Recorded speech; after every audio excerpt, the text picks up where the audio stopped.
Olá pessoal, sejam bem-vindos aqui à nossa transmissão, nossa aula preparatória para o Enem, né? Nossa primeira aula. Antes de tudo, eu gostaria de me desculpar com vocês, né? A gente teve um problema na questão da conexão que não permitiu que a gente conseguisse transmitir a live com a qualidade que vocês merecem, né?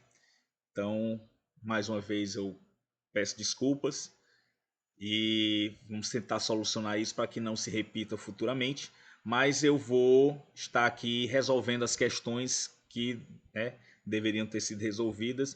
O professor Rigoberto vai postar também a resolução das questões, né? Então, mais uma vez eu peço aí desculpas pelo inconveniente, certo?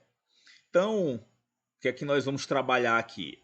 Pessoal, essa é uma série de vídeos que vão ser preparatórios para a prova do Enem, certo? Então, como é que vai funcionar aqui essa série de vídeos, né?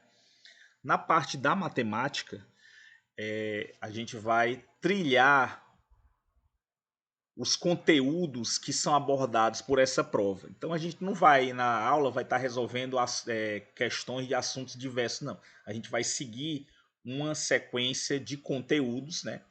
Que tem relevância para a prova do Enem. Então é um curso, basicamente, que a gente está iniciando hoje e vai até a véspera da prova do Enem. E a gente vai seguir o conteúdo programático. Então toda aula nós vamos estar resolvendo questões de um mesmo tema para ir fixando. Aqueles temas que têm mais relevância, né, que tem mais questões que caem na prova, evidentemente vão ocupar mais aulas. Então a ideia é a gente ter esse curso, né, preparatório na disciplina de matemática, mas ao mesmo tempo eu vou estar trazendo os colegas como o professor Rigoberto, que é professor de física, que também vão estar dando essas aulas dos conteúdos que mais caem na prova. Então, na prática, aqui é um curso que está se iniciando agora, que vai estar sendo ofertado para vocês. E espero que vocês apreciem, né, essa contribuição nossa para que disponibilize essa formação para vocês. Espero que vocês tirem proveito dela, tirem suas dúvidas, mandem perguntas e a gente torce para que vocês tenham um grande desempenho na prova do Enem. Se depender da gente, a gente vai deixar vocês afiados lá, beleza? Então, vamos dar início aqui. O tema que eu escolhi para a primeira aula, ele vai tratar de porcentagem, números decimais e frações, que são assuntos que tem muitas questões que caem na prova do Enem. A prova do Enem, como vocês bem sabem, é uma prova bastante extensa, né? São 45 questões. Então, tem muitos assuntos que caem com mais de uma questão na prova. Esse daqui, com certeza, é um assunto que vocês vão encontrar. Então, sem mais delongas, vamos para a solução das questões. Então, eu selecionei questões já de provas anteriores do Enem, certo? Essa vai ser a metodologia que a gente vai trabalhar. Toda aula a gente vai resolver questões de um determinado assunto e vai pegar questões de várias edições do Enem, desde lá de 2009 até o mais recente agora de 2002. Tranquilo? Então vamos lá. Vamos começar com as questões mais simples, aí a gente vai graduando o nível de dificuldade, para que vocês não sintam esse impacto. Tranquilo? Mais uma vez dizendo, se vocês tiverem dúvidas, deixem aí nos comentários que a gente vai solucionar. Então, toda segunda-feira a nossa ideia é ter esse encontro aqui. Lembrando que esse vídeo vai ficar também salvo, né, para que vocês possam assistir de novo. E outra, nós também vamos estar disponibilizando o PDF para que vocês possam baixar e acompanhar as questões. Tranquilo, pessoal? Então, vamos seguir aqui. Primeira questão, o gráfico a seguir mostra a evolução de abril de 2008 a maio de 2009 da população economicamente ativa para 6 regiões metropolitanas pesquisadas. Então você tem aí população economicamente ativa, né, em 1.000 pessoas. Aqui é a evolução que vai desde abril de 2008 até o mês de maio de 2009. Aí ele diz o seguinte, ó, considerando que a taxa de crescimento da população economicamente ativa entre maio de 2009 e junho de 2009 seja de 4%, então o número de pessoas economicamente ativas em junho de 2009 será igual a... Ora, o que é que nós temos aqui? Eu sei que o crescimento de maio para junho vai ser um acréscimo, né, de 4%. Então o que é que a gente vai fazer aqui? A gente vai pegar o número, né, da população economicamente ativa para maio, que é esse número aqui, ó, 23.020. E vamos calcular 4% disso aqui. Vamos calcular 4% desse número. Que na prática, pessoal, é o seguinte, nós vamos multiplicar por 4%, né? 4%. Beleza? Então, esse 23.020, vou multiplicar aqui por 4%. Na prática, eu estou calculando 4% desse número.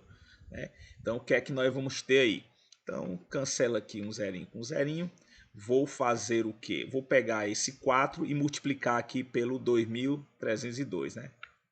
4 vezes 23,02. O que é que vai acontecer aqui? 2 vezes 4, 8.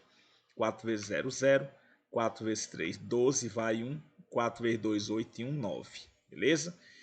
E, no caso aqui, dividido por 10, né? Então, vai dar 920,8 aqui. Beleza? Então, o que é que eu vou fazer? Eu vou pegar o número que eu tinha, 23,020, e vou somar com esse 920,8. Ok? O que é que nós vamos ter aí? Que esse vai ser o acréscimo, e é 4% daquele número, né? Houve um aumento de 4%. Então, eu tenho aqui 0 mais 8 dá 8. 0 e 0 dá 0. 2 e 2 dá 4. 0 e 9 dá 9. Aí aqui, 23.940,8, né? Então, o que é que nós temos aí? Nós temos que a população economicamente ativa em 6/9 será igual a 23.940, né? Que é esse item A. Tranquilo, pessoal?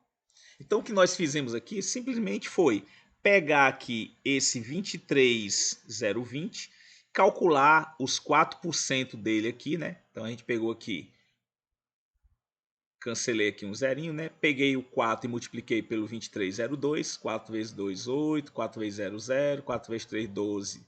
Vai 1. 4 vezes 2, 8 e 1, 9. Então, 920,8.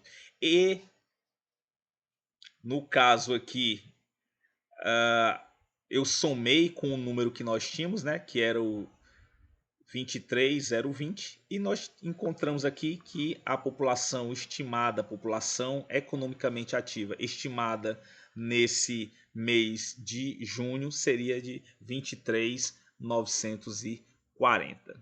Perfeito, pessoal? Tranquilo? Bora para... Ah, tá aqui, peraí. Tá aqui a opção correta, na verdade, pessoal, não é o item A, é o item D, né? É o item D, tá aqui, ó. Porque é o 23.940,8, ó, tá aqui, ó. 23.940,8. Tranquilo? Porque aí é vezes 1.000, né, ó? É vezes 1.000 pessoas. Então eu tenho que pegar aqui vezes 1.000, andar a vírgula aqui, 3 casas para a direita, né? Então vai ficar 23.940,800. Perfeito? Pronto. A gente vezes 1.000 aqui, ó. A resposta dele, ele deu aqui já com o valor completo. Ele não deu da forma que está aqui no gráfico. Ó. Na forma que estava aqui no gráfico, a resposta seria 23.940,8, né? No caso aqui, a gente já pegou vezes 1.000 pessoas. Então, 23.940,800. Perfeito, pessoal? Tranquilo? Então, bora para a próxima questão aí. Um professor dividiu a lousa da sala de aula em 4 partes iguais. Em seguida, preencheu 75% dela, com conceitos e explicações conforme a figura seguinte. Se você observar aqui, a lousa está dividida em 4 partes, né? Então, cada parte dessa é 1/4. Então, a gente vai ter aqui 3/4, né, da lousa, que é 0,75 ou 75%, como disse o enunciado. Algum tempo depois, o professor apagou a lousa por completo e, adotando um procedimento semelhante ao anterior, voltou a preenchê-la, mas dessa vez utilizando 40% do espaço dela. Então, uma representação possível para essa segunda situação é, então bora lá. No item A, nós temos que a lousa está dividida em 4 partes. Então, cada parte dessa é 1/4. Logo, como está escrito aqui 1/4, né? Isso aqui representa 0,25 ou 25%, que não é o que nós queremos. No item B, nós temos que a lousa também está dividida em 4 partes. Então, cada partezinha dessa é 1/4, né? Então, a gente vai ter aqui 2/4, que representa 0,5 ou 50%, que também não é o que nós queremos.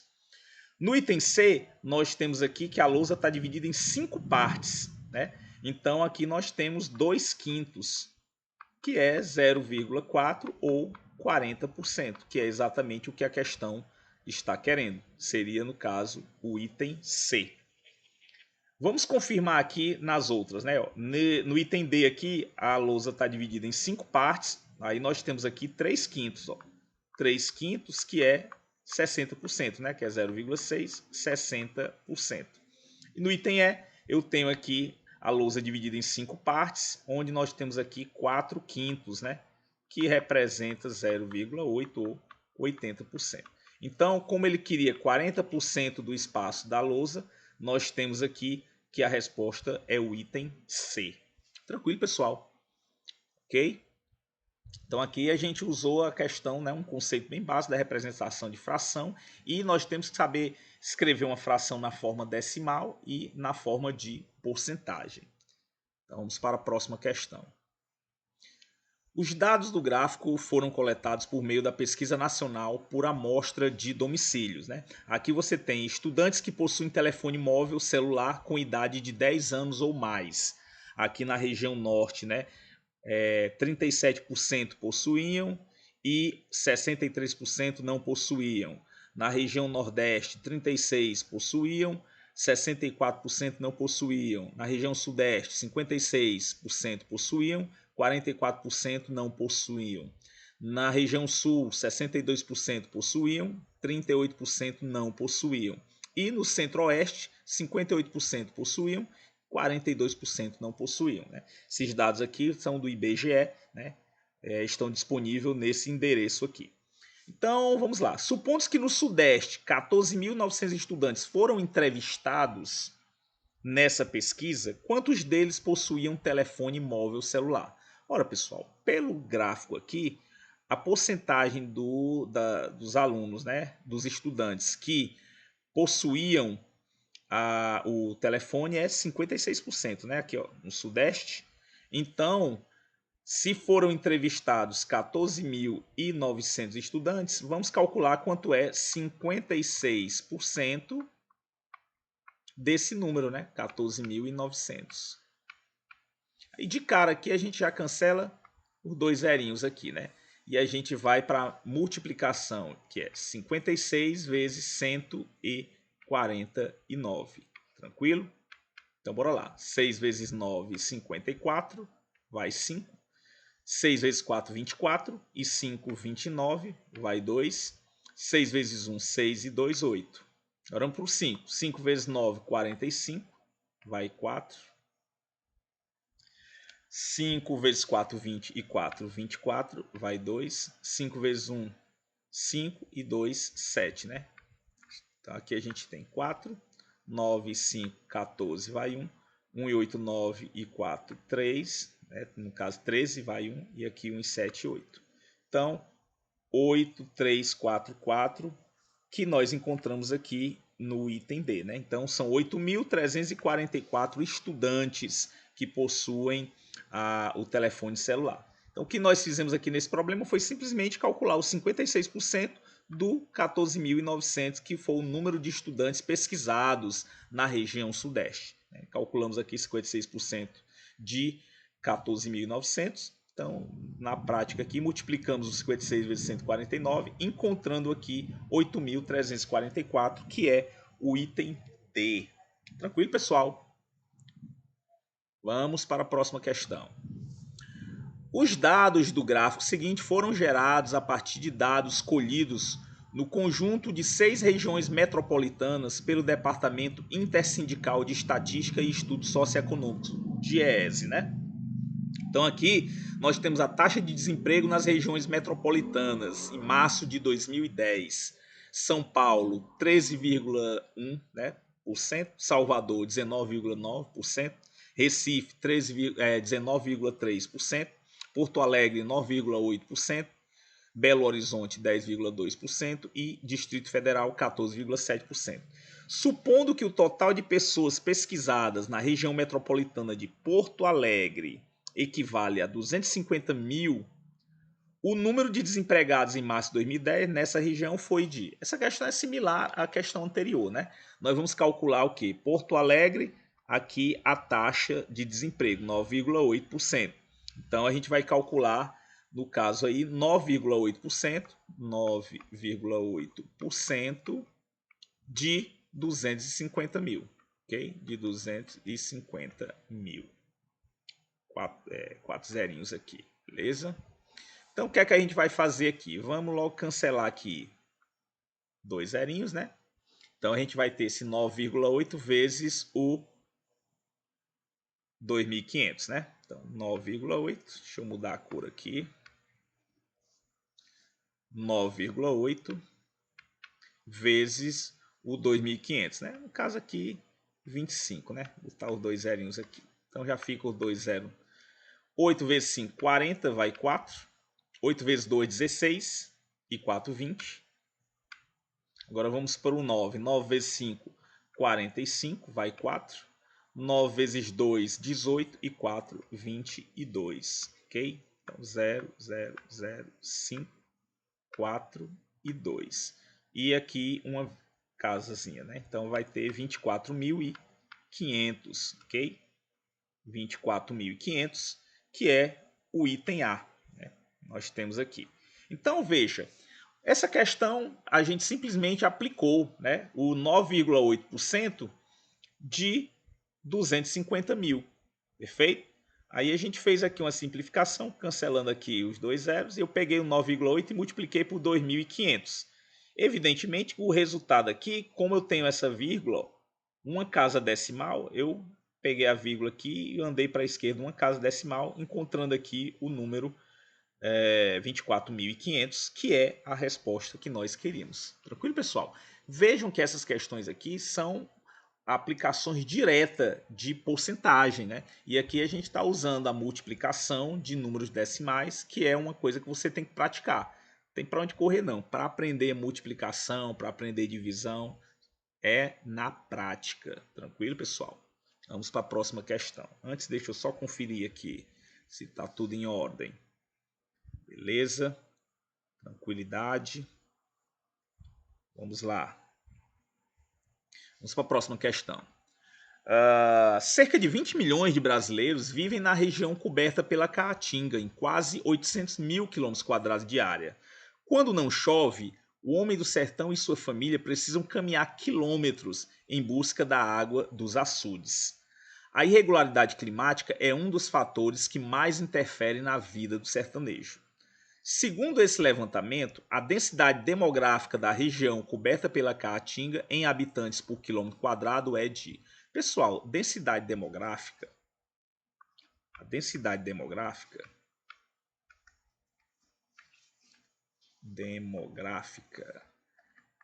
Ela é a razão entre a população e a área de uma região, certo? Isso aqui é um conceito que vocês também veem na prova de geografia, né? Questão de densidade demográfica. Então a gente vai pegar a população, que no caso aí é de 20 milhões. Então eu vou ter aqui 20 milhões. E dividir por 800 mil. 800 mil. E a gente vai ter aqui a densidade demográfica, que vai ser número de habitantes por quilômetro quadrado, né? Então a gente pode aqui simplificar. Eu tenho 5 zeros aqui, vou cancelar aqui com 5 zeros. Então a gente restou aqui 200 dividido por 8, né? 200 dividido por 8. Quanto é que dá isso? Fazer aqui a divisão. 20 por 8 dá 2, 2 vezes 8, 16 para 24, né? Baixa o zero, 40 por 8 dá 5, 5 vezes 8, 40 para 40, zero. Então, deu 25. 25 o que, pessoal? Habitantes por quilômetro quadrado, que é a opção do item B. Tranquilo? Então, cálculo de densidade demográfica é um cálculo extremamente simples. Você vai fazer o quê? Você vai dividir a população pela área. Aí você vai ter habitantes por quilômetro quadrado, no caso, que é o padrão da densidade. Tranquilo, pessoal? Vamos para a próxima questão. Nos últimos 5 anos, 32 mil mulheres de 20 a 24 anos foram internadas nos hospitais do SUS por causa de AVC. Entre os homens da mesma faixa etária, houve 28 mil internações pelo mesmo motivo. Suponha que nos próximos 5 anos haja um acréscimo de 8 mil internações de mulheres e que o acréscimo de internações de homens por AVC ocorra na mesma proporção. De acordo com as informações dadas, o número de homens que seriam internados por AVC nos próximos 5 anos corresponderia a. Então, o que é que ele está dizendo aqui? Ele está dizendo que você tem 32 mil mulheres que foram internadas por causa de AVC. E houve um acréscimo de 8 mil internações em 5 anos. E tem 28 mil homens, né, internados pelo mesmo motivo. E o crescimento em 5 anos é na mesma proporção das mulheres. Aí ele quer saber qual é o número de internações de homens, né, nos próximos 5 anos. Então, o que é que a gente vai fazer aqui? A gente vai pegar a relação entre o número de mulheres, né, internadas e quanto aumentou. Então, vai aumentar 8 mil, né? Aumento 8 mil em 5 anos. Então, a gente tem aqui a relação de 8 para 32, né? 8 mil para 32. Aqui, 8 mil para 32 mil, que no caso você vai cancelar, né? Por isso que eu tinha escrito só 8 por 32. Isso aqui, pessoal, é 1/4. Perfeito? Então, houve um aumento de 1/4, né? Nesse internamento das mulheres em 5 anos. E esse é o mesmo aumento dos homens, porque ele disse, ó, entre os homens da mesma taxa, houve tal, aí. Suponha que nos próximos 5 anos haja um acréscimo de 8 mil internações de mulheres e que o acréscimo de internação dos homens ocorra na mesma proporção. Então tem que acontecer na proporção de 1/4. Então nós vamos ter aqui o seguinte, que eu vou ter o X sobre o 28, que é o dos homens, né? Lembrando que aqui está em 1000, né? Então, x e 28 não está em 1000. Então, x 1000. Isso aqui tem que ser 1/4, porque é a mesma relação. Então, a gente cancela aqui também, né? Ó.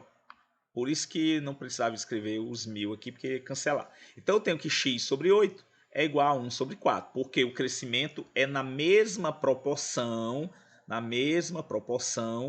do crescimento das mulheres. A gente viu que cresceu o quê? Cresceu 1/4, né? Então, dos homens tem que crescer 1/4 também. Então, isolando aqui o x, que é que a gente vai ter aqui? O x vai ser igual a 28 vezes 1, que é 28, dividido por 4, ou seja, dá 7. 7 o quê? 7 mil, né? Então, qual é o número de internações? Número de internações dos homens vai ser o quê? 28 mil mais 7 mil, né? Que vai ser o quê? 35 mil, que é a opção do item D. Então vamos recapitular essa questãozinha, para não ter dúvida. Nós tínhamos 32 mil mulheres internadas e houve em 5 anos um acréscimo de 8 mil. Ou seja, teve um crescimento de 8 para 32, teve um crescimento de 1/4. Logo, o que ele disse aqui, que tinha 28 mil homens internados e durante os 5 anos o crescimento foi o mesmo crescimento das mulheres, né? O mesmo crescimento proporcional. Então, se nós tínhamos 28 mil homens internados, houve um crescimento proporcional ao de mulheres, então houve um crescimento de 1/4 também. Então, o X sobre 28, o X vai ser o quê? O número de internações desses 5 anos. Sobre 28, tem que dar igual a mesma proporção das mulheres aqui, que no caso era 1/4. Usando aqui, né, produto dos meios igual a produto dos extremos, né, velha multiplicação em x, eu tenho aqui que x vai ser igual a quê? 28 vezes 1, 28 dividido por 4, que dá 7. Então, houve um acréscimo de 7.000 internações dos homens. Como nós tínhamos 28 mil homens, mais os 7.000, né, totalizando 35.000 nos próximos 5 anos. Ok, pessoal? Vamos para a próxima questão aí. Questão 137.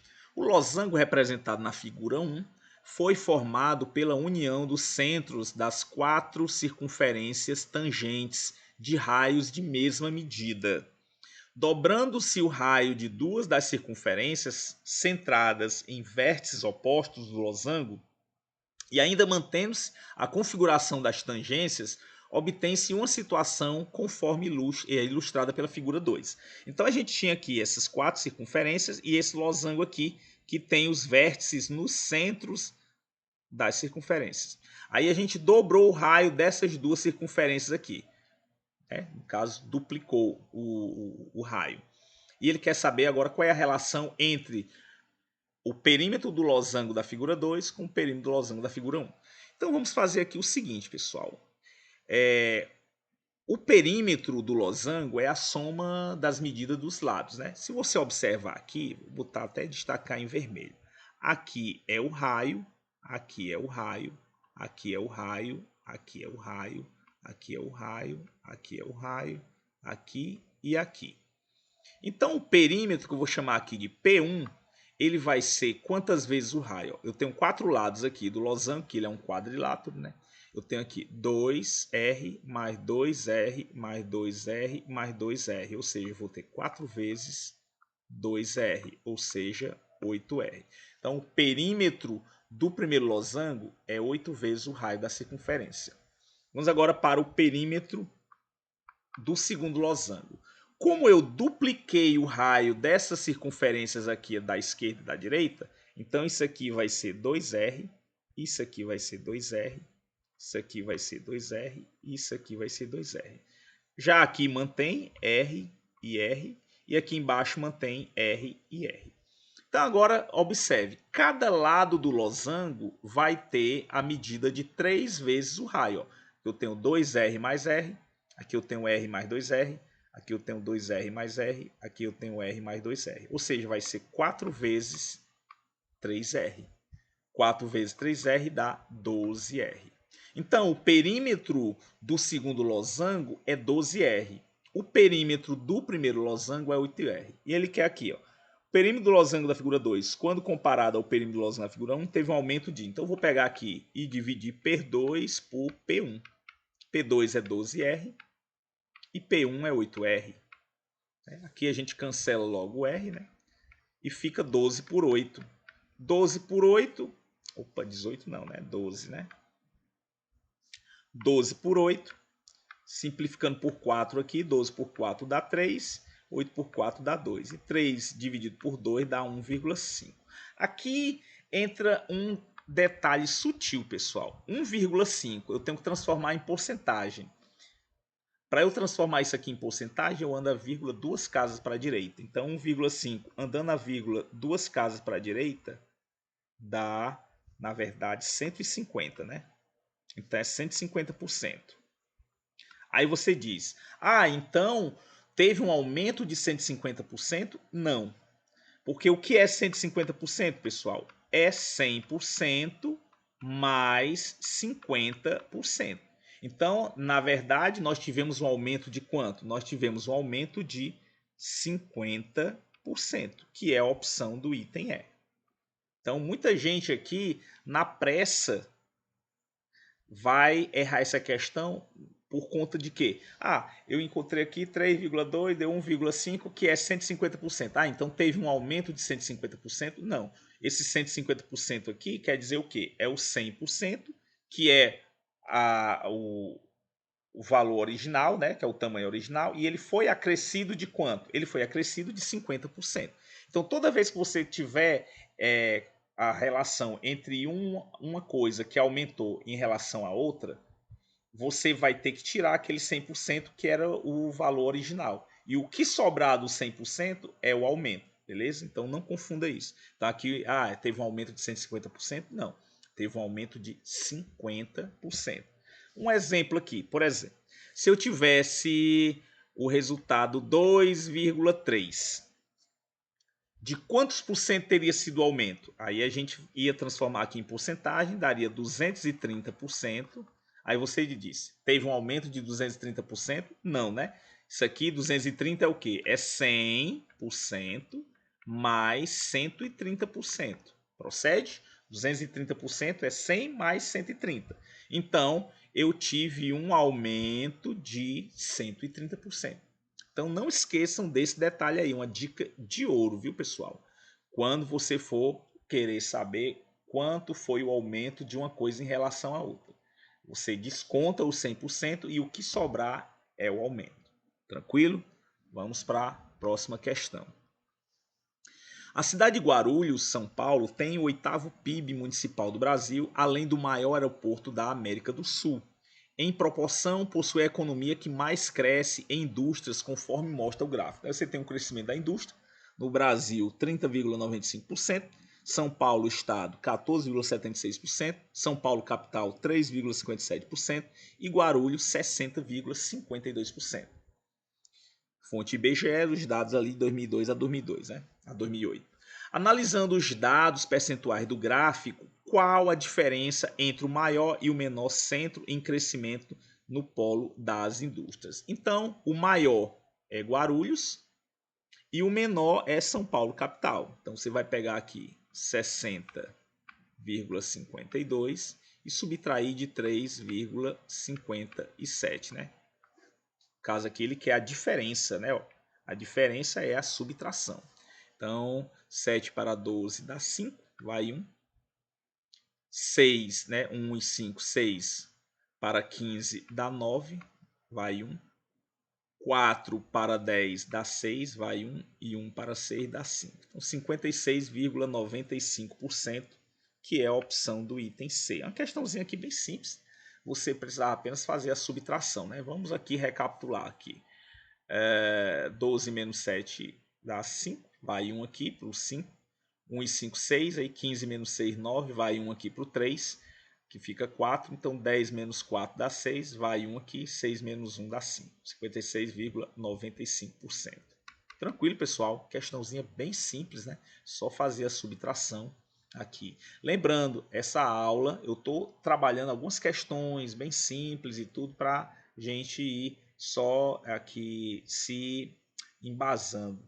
Nas próximas aulas eu vou trazer questões de um nível de dificuldade maior. Tranquilo? Não se preocupem que a gente vai trabalhar as questões do Enem desde as simples até as difíceis. Mas, obviamente, a gente começa gradativamente, certo? Vamos para a próxima questão. Em um certo teatro, as poltronas são divididas em setores. A figura apresenta a vista do setor 3 desse teatro, no qual as cadeiras escuras estão reservadas e as claras não foram vendidas.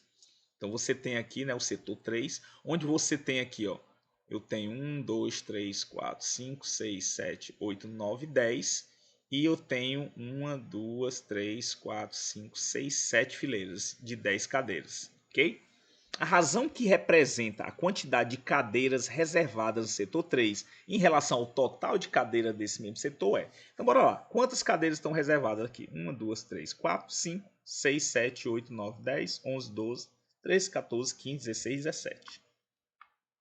Sobre qual é o total de cadeiras? Nós vimos que temos 7 fileiras de 10, né? Então, 70.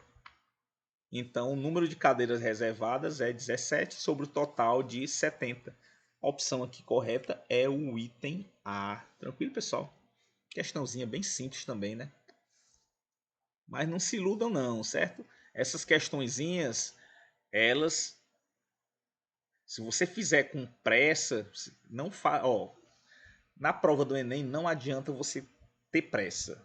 Você obviamente não vai conseguir fazer todas as questões, isso aí é uma prova tão extensa, ela é exatamente feita para isso, né? Para que você não faça ela toda. Então, faça num nível que você não vá perder questões como essa. Essas questões aqui são aquelas questões que você não pode errar, não. né? Você vai poder errar as questões difíceis. Essas daqui são questões que é para você ir fazendo, para você aumentar a sua pontuação. Então faça com tranquilidade, nem aperreio, sem pressa. A pressa é inimiga da perfeição, principalmente numa prova. Vamos para a próxima questão. Questão aqui. O contribuinte que vende mais de R$ 20.000 de ações em bolsa de valores em um mês deverá pagar imposto de renda. O pagamento para a Receita Federal consistirá em 15% do lucro obtido com a venda das ações. Um contribuinte que vende por R$ 34.000 um lote de ações que custou 26 mil terá de pagar de imposto de renda à Receita Federal o valor de. Tá, bora lá. Ele vai ter que pagar 15% do lucro, né, sobre o lucro. Então, primeiro, ele vendeu por 34 uma coisa que ele comprou por 26.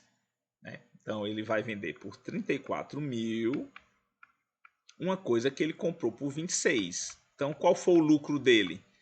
É só fazer a diferença aqui, né? Vai ser o quê? 34 menos 26, ó.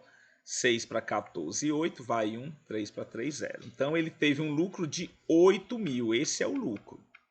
Ele comprou o lote por 26 mil e vendeu por 34 mil. Então ele teve um lucro de 8 mil. Então em cima desse 8 mil que a gente vai aplicar agora os 15%. Então 15% de 8 mil. Então, de cara, vamos logo nos livrar aqui de 2 zerinhos. Então, eu vou ter que multiplicar 15 vezes 80, né? 80 vezes 15. 8 vezes 5, 40, vai 4. 8 vezes 1, 8 e 4, 12. Então, nós temos aqui R$ 1.200, que vai ser o imposto que ele vai pagar sobre o lucro que ele teve. A opção correta é o item B. Tranquilo, pessoal? Então, o que é que nós fizemos aqui? Ele cobra o imposto de renda 15% do lucro obtido, né, na venda das ações. Como ele vendeu por 34 mil, mas ele comprou por 26 mil, ele teve um lucro de 8 mil. Então, é sobre o lucro que a gente vai calcular os 15%. Então, 15% de 8 mil e dá 1.200. Tranquilo, pessoal? Vamos para a próxima. 5 empresas de gêneros alimentícios encontram-se à venda. Um empresário, almejando ampliar os seus investimentos, deseja comprar uma dessas empresas. Para escolher qual delas irá comprar, analisa o lucro em milhões de reais de cada uma delas em função de seus tempos, que são dados, né, que é dado em anos, tempo de existência, decidindo comprar a empresa que apresente o maior lucro médio anual. O quadro apresenta o lucro em milhões, né, de reais acumulado ao longo do tempo que é dado em anos de existência de cada empresa. Então, por exemplo, a empresa F, ela teve um lucro de 24 milhões em 3 anos. Empresa G, lucro de 24 milhões em 2 anos e assim por diante. A empresa H, 25 milhões em 2,5 anos ou 2 anos e meio. A empresa M, 15 milhões de lucro em 1 ano e meio. E a empresa P, 9 milhões de lucro em 1 ano e meio. Aí ele quer saber o seguinte: o empresário decidiu comprar a empresa. Qual foi a empresa que teve o maior lucro médio, pessoal? A gente vai fazer o quê? Vai pegar o lucro e dividir pelo tempo, né? Aqui eu vou ter 24 dividido por 3, vai dar o quê? 8, né? Então, 8 milhões por ano. A média da empresa F. Vamos agora para a empresa G. 24 dividido por 2 vai dar 12 milhões por ano. A empresa H, 25 dividido por 2,5 dá 10 milhões por ano. A empresa M, 15 dividido por 1,5 dá 10, né? 10 milhões por ano. E a empresa P, 9 dividido por 1,5 vai dar o quê? Vamos dividir aqui. 90 por 15, né? 9 dividido por 1,5 é a mesma coisa de 90 por 15. Aqui vai dar 6. 6 vezes 5, 30 para 30, 0, vai 3. 6 vezes 1, 6 e 3, 9. Então, 6, né? 6 milhões por ano. Então, qual foi a empresa que teve o maior lucro médio anual, pessoal? Foi a empresa que teve 2 milhões de lucro médio por ano, né? Que foi a empresa G.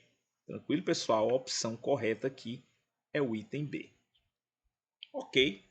Então, pessoal, eu trouxe aqui essas 11 questões para nossa primeira aula, só para a gente dar início aqui ao nosso curso.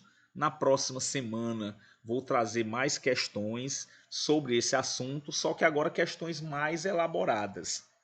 A minha sugestão para vocês é façam essas 11 questões, né, com tranquilidade, com calma, para que vocês assimilem tudo que tem nelas. Embora sejam questões fáceis, não são questões subestimáveis.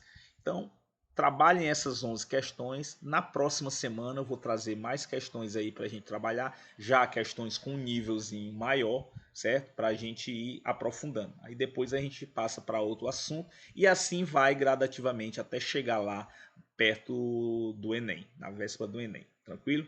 Então, nosso objetivo aqui é trazer uma preparação completa para vocês. Hoje, mais uma vez, peço desculpa pelo problema da conexão. Vou procurar solucionar isso para que nas próximas lives não tenha essa dificuldade e que a gente possa interagir ao vivo.